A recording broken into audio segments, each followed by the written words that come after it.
Morning student, science class 8 chapter 5 session first. इससे पहले अपन videos में 4 चैप्टर तक अपना देख चुके हैं। आज का चैप्टर हम शुरू कर रहे हैं जिसकी हेडिंग है कोयला और पेट्रोलियम, जिसमें अपन जीवाश्मी ईंधन के बारे में पढ़ेंगे। इसको शुरू करें इससे पहले अपन कुछ बेसिक चीजें देखें तो प्राकृतिक संसाधन, संसाधन किसको कहते हैं, रिसोर्सेस किसको कहते हैं, वे सारे पदार्थ जो अपने जीवन को या मानव जीवन को सरल और सुगम बनाते हैं, वे सभी क्या कहलाते हैं, संसाधन या रिसोर्सेस। प्राकृतिक संसाधन मतलब नेचुरल रिसोर्सेस का मतलब ऐसे सारे रिसोर्सेस जो अपने को प्रकृति से मिलते हैं और मानव जीवन को क्या बनाते हैं, सरल, सुगम या आसान बना लेते हैं। वो सारे पदार्थ जो है वो क्या कहलाते हैं, आपके नेचुरल रिसोर्सेस या प्राकृतिक संसाधन। संसाधन जो होते हैं वो 2 प्रकार के होते हैं।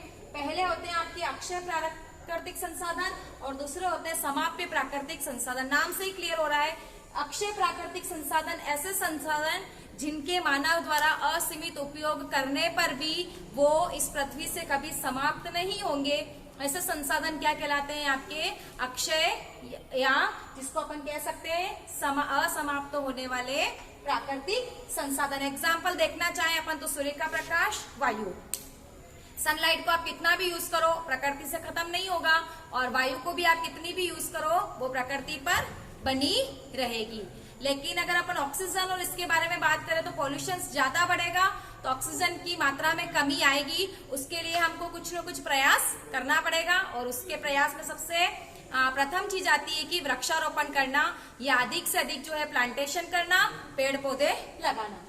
दूसरा है समाप्य प्राकृतिक संसाधन, ऐसे संसाधन जो पृथ्वी पर सीमित मात्रा में है और उनके अत्यधिक दोहन से वो प्रकृति से क्या हो जाएंगे, समाप्त हो जाएंगे।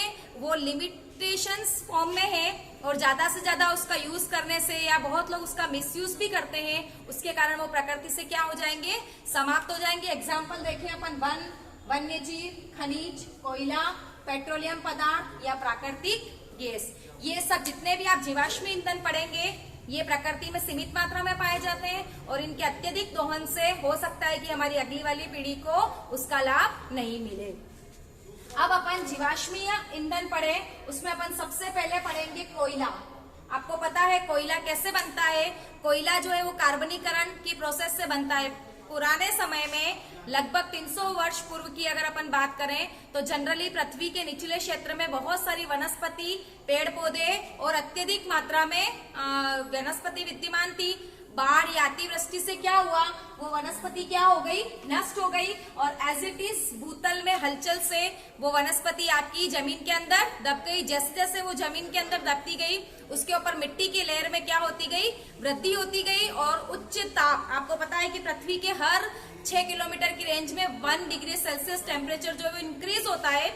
तो उच्च ताप और उच्च दाब से वो वनस्पति आपकी धीमे प्रक्रम से किसमें बदल गई, कोयले में परिवर्तित हो गई। इसकी डेफिनेशन अगर अपन देखें तो मृत वनस्पति के धीमे प्रक्रम को कोयले में परिवर्तन होना क्या कहलाता है, कार्बनीकरण कहलाता है। और कोयले का निर्माण किससे होता है, तो कार्बनीकरण प्रक्रम से कोयले का निर्माण होता है। कोयला जो है वनस्पति के अवशेषों से बना है, इसलिए इसको अपन क्या कहते हैं, जीवाश्मीय ईंधन, या इसको फॉसिल्स भी कहा जाता है, जो अपने को पृथ्वी के खनन से प्राप्त होता है। कोयले की बड़ी बड़ी खान होती है और उसमें खुदाई से अपने को कोयला मिलता है। कोयला कार्बन की मात्रा के आधार पर देखें तो कोयला 4 प्रकार का होता है, पीट, बिटुमिनस, लिग्नाइट, और इस प्रकार से सबसे अच्छा कोयला जो माना जाता है वो आपका बिटुमिनस माना जाता है। अब अपन देखते हैं अगर दहन करें कोयले का अपन, तो कोयले में कार्बन होता है और कार्बन के दहन से कार्बन डाइऑक्साइड गैस बनती है, जो कि वर्तमान में सबसे ज्यादा प्रदूषणकारी गैस मानी जाती है। कार्बन की ऑक्सीजन की उपस्थिति में दहन करने से कार्बन डाइऑक्साइड गैस बन रही है, और यदि कार्बन जो है वो ऑक्सीजन की कम मात्रा में दहन होता है तो वो आपकी क्या बनता है, कार्बन मोनोऑक्साइड बनता है। कार्बन मोनोऑक्साइड जो है वो श्वसन क्रिया को प्रभावित करता है। हम देखते हैं कि सर्दी के दिनों में बहुत से परिवारों में सिगड़ी जलाकर कमरा बंद करके सो जाते हैं तो उनकी मृत्यु हो जाती है। कारण क्या है, कार्बन का दहन हो रहा है कोयले का, और कमरे में ऑक्सीजन की मात्रा क्या है, कम है, तो कम दहन से कार्बन मोनोऑक्साइड गैस बनती है, जो क्या करती है, उस गैस जो है वो श्वसन क्रिया को प्रभावित करती है और दम घुटने से व्यक्तियों की मृत्यु हो जाती है।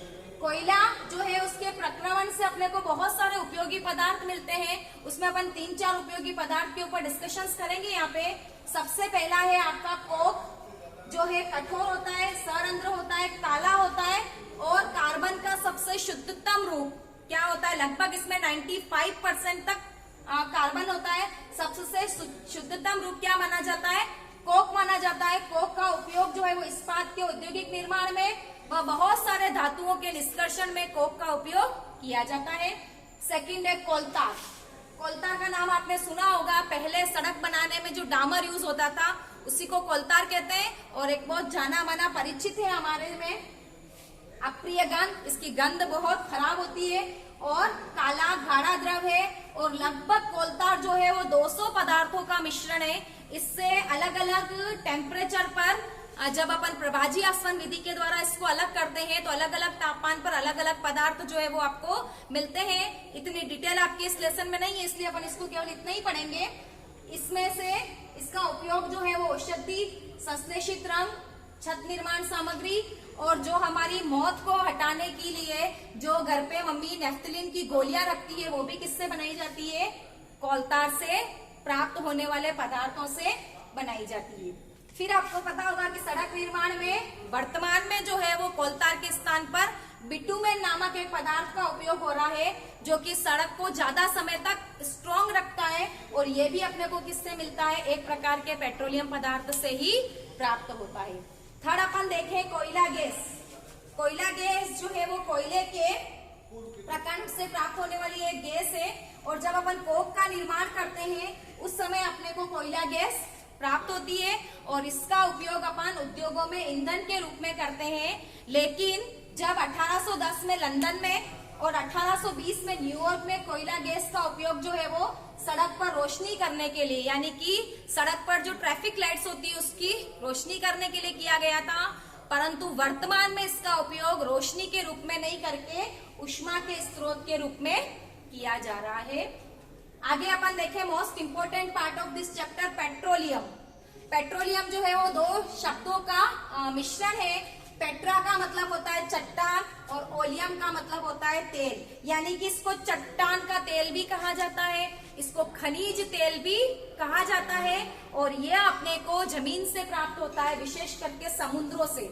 अब पेट्रोलियम का निर्माण कैसे हुआ, तो जलीय क्षेत्रों में जलीय जंतुओं की मृत्यु होने पर उनके जो मृत शरीर हैं वो समुद्र के निचली सतह पर जाकर जम जाते हैं। उसके ऊपर मिट्टी की परत बढ़ती जाती है और मिट्टी की परत बढ़ने से उच्च तापमान, उच्च दाब होने से वो संपीड़ित होते हैं और किसमें परिवर्तित हो जाते हैं, पेट्रोल में परिवर्तित हो जाते हैं। पेट्रोल जो है वो सबने देखा है आप लोगों ने, गहरे रंग का तेलीय द्रव है, विशिष्ट गंध रखता है। और पेट्रोल के साथ में क्या क्या चीजें मिलती है, पेट्रोल, डीजल, स्नेहक तेल, पैराफिन, मोम, एलपीजी।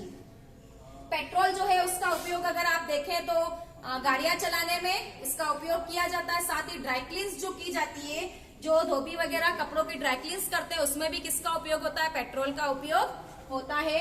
डीजल जो है वो भारी वाहन और बहुत सारे औद्योगिक इकाइयों में मशीनों को चलाने में। स्नेहक तेल का उपयोग स्नेहक के रूप में, लुब्रिकेंट्स, आपको पता होगा लुब्रिकेंट्स क्या होते हैं, जो चिकना बनाते हैं सतह को, वो क्या कहलाते हैं, लुब्रिकेंट्स या स्नेहक। तो इसका उपयोग स्नेहक तेल के रूप में।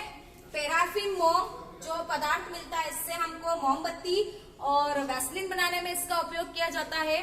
और एलपीजी सबसे चिर परिचित शब्द है, लिक्विफाइड पेट्रोलियम गैस, द्रवीकृत पेट्रोलियम गैस। इसका उपयोग आपको पता है घरेलू ईंधन के रूप में, जो हमारे गैस जलाई जाती है भोजन बनाने में, उसमें जो सिलेंडर में भरी जाती है वो कौन सी गैस होती है, एलपीजी होती है। एलपीजी की विशिष्ट गंध होती है। एलपीजी हल्की होती है, रिसाव करने के, एलपीजी भारी होती है, रिसाव करने के बाद में पृथ्वी के धरातल पर बनी रहती है तो दुर्घटना की संभावना ज्यादा बढ़ जाती है। इस कारण से इसमें विशिष्ट प्रकार का एक पदार्थ मिला जाता है जिसको थायोल या मर्केप्टोन कहते हैं। और उससे अपने को पहचान हो जाती है कि एलपीजी जो है उसका रिसाव हो रहा है और हम दुर्घटना से बच सकते हैं। पेट्रोलियम के इन सभी पदार्थों का पृथक्करण जो है वो प्रभाजी आसवन विधि से किया जाता है और इस विधि को परिष्करण कहा जाता है, जिसको अपन देखते हैं कि बड़ी बड़ी रिफाइनरीज होती है, जैसे कि रिलायंस की रिफाइनरीज है, हमारे यहाँ राजस्थान में भी पंचभद्रा में एक रिफाइनरी लग रही है। वो क्या करती है, कच्चे पदार्थों से सभी पदार्थों को अलग करके पेट्रोल को प्योर करना रिफाइनरी का काम होता है। नेक्स्ट अपन पढ़ रहे हैं प्राकृतिक गैस। प्राकृतिक गैस जो है वो वर्तमान में बहुत ज्यादा उपयोगी गैस मानी जाती है। ये अपने को जब प्राकृतिक गैस पेट्रोलियम परिष्करण में प्राप्त होती है तो उच्च दाब पर अपन इसको संपीड़ित करते हैं, कंप्रेस्ड करते हैं और हम एक गैस बना के भंडारित करते हैं जो है आपका सीएनजी, कंप्रेस्ड नेचुरल गैस, संपीड़ित प्राकृतिक गैस। ये हल्की होती है और रिसाव होने पर वायुमंडल में ऊपर की ओर चली जाती है, अतः दुर्घटना की संभावना एलपीजी की अपेक्षा इसमें कम भयानक रहती है। वर्तमान में सबसे ज्यादा मात्रा में स्वच्छ ईंधन जो है वो कौन सा है, आपका एलपीजी। इसके दहन से हानिकारक प्रदूषणकारी गैसों की मात्रा जो है वो कम मात्रा में रिलीज होती है, इसलिए सबसे स्वच्छ ईंधन है। इसका उपयोग जो है वो उर्वरक और रसायन के निर्माण में किया जाता है। उर्वरक के निर्माण में जो हाइड्रोजन गैस रिलीज होती है वो उर्वरक निर्माण में आपके काम आती है। भारत में प्राकृतिक गैस के भंडार त्रिपुरा, राजस्थान, महाराष्ट्र, कृष्णा गोदावरी डेल्टा में है। इसी प्रकार से कुआं जो पेट्रोलियम निष्कर्षण के लिए जो रिफाइनरीज होती है, जो ड्रिलिंग की जाती है वो इस तरह से बनता है। ये आपका समुद्री क्षेत्र है, इसमें ड्रिल करके 2 कुएं बना रखे। यहाँ पर आपके नीचे समुद्र में जल है, ये आपकी अवपृष्ठ चट्टान है और जहां पर आपको कुएं का पॉइंट दिख रहा है वहां से ड्रिल करके आपको तेलाशय चट्टानों में से तेल को ड्रिल करके बाहर निकाला जाता है और फिर उसको रिफाइनरीज में अलग अलग स्थान पर भेजकर उससे अलग अलग पदार्थ सेपरेट किए जाते हैं। भारत में पेट्रोल जो है वो जनरली आपके राजस्थान, महाराष्ट्र बेल्ट, कृष्णा गोदावरी का जो डेल्टा बेल्ट है वो वहां पर जनरली असम इत्यादि में आपके पेट्रोलियम शोधन भारत में होता है। अब ये जो हमने पढ़े कि जितने भी समाप्त होने वाले संसाधन है ये प्रकृति में सीमित मात्रा में है, तो इनका उपयोग हमको आवश्यकता अनुसार मितव्ययता से करना चाहिए। अगर अपन पेट्रोल, डीजल इनका उपयोग या कोयला इनका उपयोग अपन ढंग से नहीं करेंगे या आवश्यकता अनुसार नहीं करेंगे तो हो सकता है हमारी आगे आने वाली पीढ़ी को ये सारी सुविधाएं नहीं मिले। हालांकि वैज्ञानिक इसके बारे में रिसर्च कर रहे हैं और आजकल बैटरी से या चार्जिंग गाड़ियां भी आपके अवेलेबल हो गई है, जिसमें बिना पेट्रोल के चार्ज के द्वारा अपन एक स्थान से दूसरे स्थान पर उन गाड़ियों को ले जा सकते हैं। आपको पता है कि कोयले का उपयोग जो है वो जनरली सबसे ज्यादा घरेलू ईंधन के रूप में किया जाता है। साथ ही कॉस्मेटिक उत्पाद बनाने में भी कोयले का उपयोग किया जाता है। साथ ही बिजली उत्पादन में जितने भी आपके तापीय संयंत्र है वहां पर भी आपके कोयले का उपयोग किया जाता है। पुराने समय में रेल चलाने में जो भाप इंजन बनते थे उसमें भाप बनाने में भी कोयले का उपयोग किया जाता था। तो इन सभी उपयोगों के हमने सब्स्टिट्यूट ढूंढे हैं, फिर भी वर्तमान में हम जीवाश्मी ईंधन के बिना जीवन की कल्पना नहीं कर सकते।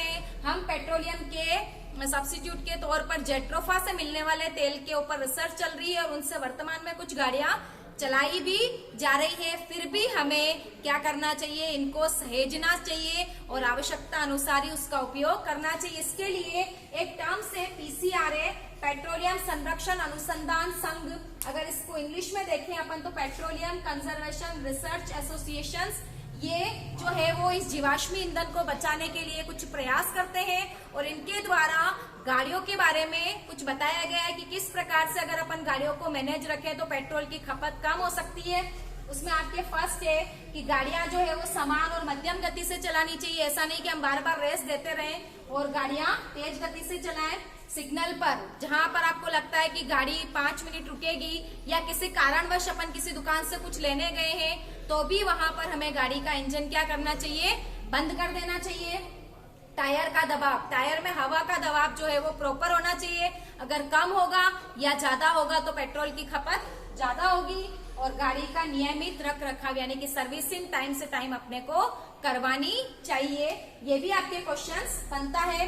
कुछ यहाँ पे स्टार वाले क्वेश्चंस मैंने लिखे हैं। पेट्रोल रसायन किसे कहते हैं, तो पेट्रोलियम और प्राकृतिक गैस से प्राप्त उपयोगी पदार्थ जो है वो आपके पेट्रोल रसायन कहलाते हैं। पेट्रोलियम को काला सोना भी कहा जाता है क्योंकि व्यावसायिक तौर पर ये बहुत ज्यादा उपयोगी माना जाता है। विश्व का पहला तेल का कुआं 1859 में अमेरिका के पेनिसिल्वेनिया नाम पर ड्रिल किया गया था और भारत का प्रथम तेल का कुआं लगभग 8 साल के पश्चात 1867 में असम के माकुम नामक स्थान पर ड्रिल किया गया। तो हमने इस 5th चैप्टर में क्या पढ़ा आप देखते हैं। हमने कोयला और पेट्रोलियम में सबसे पहले प्राकृतिक संसाधनों में अक्षय प्राकृतिक संसाधन और समाप्त होने वाले प्राकृतिक संसाधन पढ़े। उसके बाद अपन ने किस प्रकार से कोयला का निर्माण हुआ, कार्बनीकरण का प्रोसेस क्या कहलाता है, कोयले के परिष्करण से अपने को क्या क्या मिलता है, कोक, कोलतार, कोयला गैस, पेट्रोलियम, प्राकृतिक गैस, इनके बारे में अपन ने पढ़ा, इनके उपयोग पढ़े। साथ ही अपन ने सीएनजी और एलपीजी की फुल फॉर्म पढ़ी, पीसीआरए का फुल फॉर्म पढ़ा, इसके द्वारा दिए गए निर्देश के बारे में पढ़ा। तो हमारा ये चैप्टर यहीं पर समाप्त होता है। नेक्स्ट सेशन में नए चैप्टर के साथ हम फिर से मिलेंगे।